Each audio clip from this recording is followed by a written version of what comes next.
Comparações de Comparato.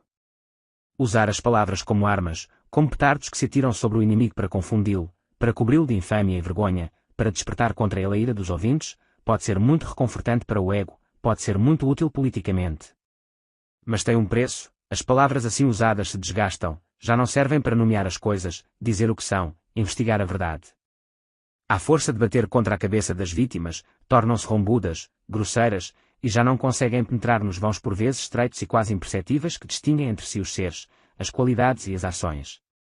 Eram meios de distinção, tornaram-me instrumentos da confusão, como um holofote que, entrando em curto, já não emitisse luz, mas apenas fumaça.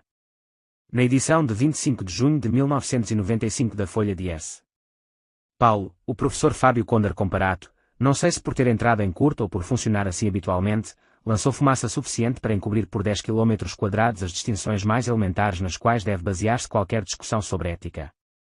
Ele conseguiu misturar e achatar no mesmo plano, compondo um verdadeiro samba do jurista doido, a moral pessoal, a política, a psiquiatria e a neurologia, para diagnosticar todos os neoliberais como psicopatas congénitos incapacitados, por alguma lesão do cérebro, para o exercício dos sentimentos morais. Entre os afetados por essa estranha síndrome, ele destaca a pessoa do Sr. Presidente da República, uma personalidade insensível às misérias da condição humana, malgrado o funcionamento regular de suas faculdades intelectuais e cognitivas. Se o professor Comparato tivesse dito essas coisas a título de simples força de expressão, de figura de linguagem destinada a enfatizar a sua ojeriza pelo Presidente da República, ele não mereceria outra censura senão de ordem literária, pelo evidente mau gosto das imagens. Mas ele parece levar a coisa a sério, expressar literalmente suas mais sinceras convicções clínicas a respeito do estado do cérebro de S. O professor Comparato poderia também ter dito essas coisas por mera sacanagem, sabendo que são falsas. Mas é claro que não, ele é um homem honesto, e todo mundo sabe disto. Ele crê mesmo no que disse. Podemos apelar à hipótese da ignorância, do despreparo. Um sujeito lê por alto um artigo de neuropsiquiatria no Reader's Digest e sai todo feliz por ter descoberto uns argumentos pseudocientíficos para brilhar em sua próxima discussão de botequim. Mas também não pode ser isto, ninguém pode pôr em dúvida a cultura e a inteligência do ilustre professor titular da Faculdade de Direito da USP. Resta então a lamentável hipótese do miolo mole, o honesto, sincero e culto professor teria sido atingido pela arteriosclerose na idade relativamente precoce de 58 anos. Não que eu, do alto dos meus neuroníos já bem gastos e debilitados, possa atestar perentoriamente a falsidade do seu diagnóstico a respeito de Fernando Henrique, que nunca vi de perto nem de longe, e muito menos na intimidade das suas sinapses, e em quem votei, confesso, sem ter exigido um laudo psiquiátrico sobre a sanidade do candidato.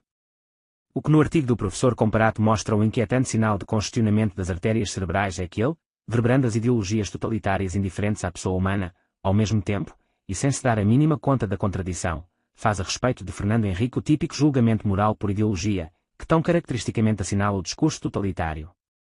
Ora, ou o professor Comparato respeita a pessoa humana na sua singularidade concreta, admitindo portanto que o valor ou desvalor moral de um indivíduo independe das opiniões políticas que siga, ou, ao contrário, acredita, com Stalin e Hitler, que o bem e o mal residem antes na ideologia professada do que na conduta pessoal. Essa distinção é tão elementar que não poderia escapar a um cérebro no pleno gozo dos seus neurocondutores. Mas o pior de tudo é que o professor Comparato, não contente de confundir moralidade com ideologia, ainda sustenta a condenação de seus adversários com base em argumentos psiquiátricos, caindo naquele veso também tipicamente totalitário de encobrir intenções ideológicas com uma linguagem pseudocientífica. Da minha parte, sou tão hostil ao neoliberalismo quanto o professor Comparato.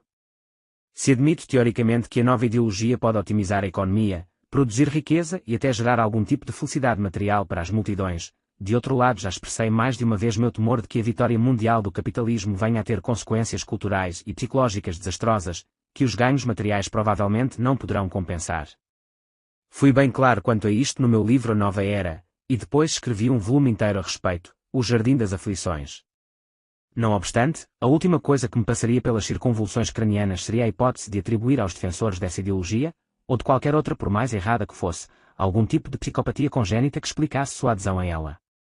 Ainda estão frescas na memória do mundo as internações de dissidentes na URSS, com que se procurava extirpar suas convicções políticas, reais ou supostas, mediante injeções de halopridol e eletrochoques, uma consequência terapêutica inevitável desde que se aceitem diagnósticos como o do professor Comparato a respeito do nosso presidente.